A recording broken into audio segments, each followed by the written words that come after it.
The hula skirt application is for a situation in which you have something on the roof that you can't slide a boot over top of.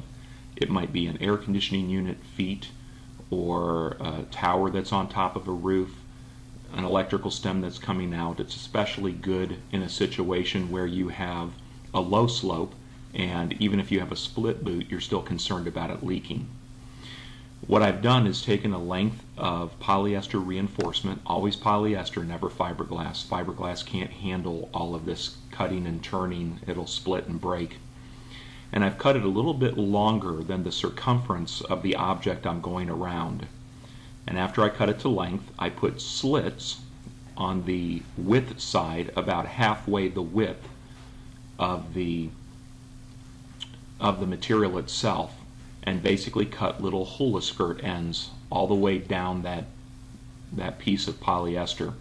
I've set it aside, and now I have two pieces that I'm cutting that are going to be, we're going to say 4 to 6 inches wider than the width of the object.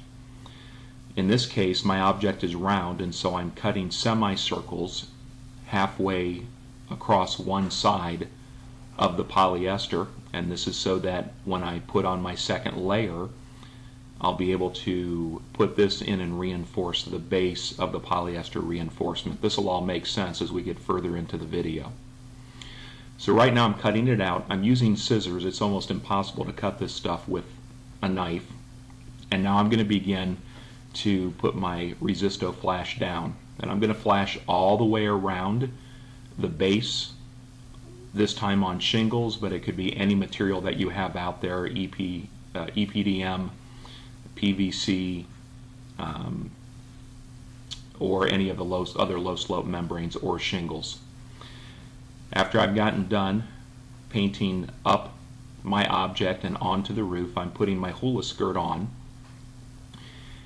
And as you can see, I'm making sure that the seam is at the bottom of the slope, because I want to direct the water out and over the product and back down the roof. You don't want to put it into a situation where water is going directly into the seam. And so I've wrapped it around. I have one side all the way around, and I'm ResistoFlashing over that end so that when I bring the other side around and overlap, the material will be embedded in the ResistoFlash that I've already painted down. A reminder that you can look at another video, Introduction to ResistoFlash, that will tell you all of the different surfacing options that you have for ResistoFlash. So I wrapped it around. I painted the one area that's going to be underneath of the ResistoFlash. Now I'm bringing the polyester all the way around, and I'm going to completely paint a thin layer of ResistoFlash over top of all of this material.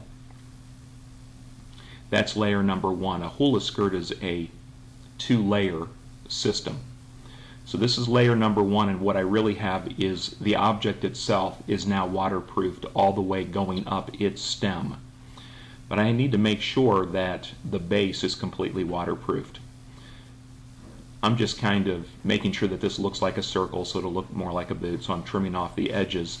But I'm going to put the material down on the bottom slope first, so that when I put the second layer or the other piece of this material on, it will overlap and be shingled,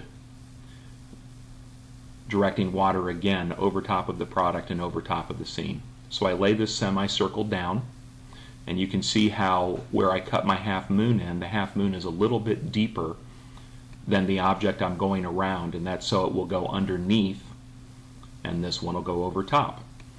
So I painted over with ResistoFlash that lower section. Now I'm putting on the upper section, and I'm going to paint over top of it. The best thing that you can do is wait a couple of hours after you've done this application, come back, look for pinholes, just touch it up with some ResistoFlash, and you're good to go.